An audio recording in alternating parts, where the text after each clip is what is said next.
আসসালামু আলাইকুম সুপ্রিয় শ্রোতা, আপনারা দেখছেন ময়মনসিংহে মিজানুর রহমান আহাজারের মাহফিলে। লক্ষ লক্ষ শ্রোতা ইতিমধ্যেই অনেকে চলে এসছে। আপনারা দেখতেছেন এখনো অনেকে আসে নাই। যারা আসছেন তারা ইতিমধ্যে বসে পড়ছেন।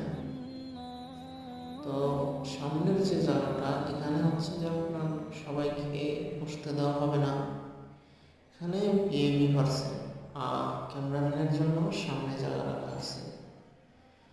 তো অনেক মানুষই আসছে, এখনই জায়গা নিয়ে হিমশিম খাচ্ছে।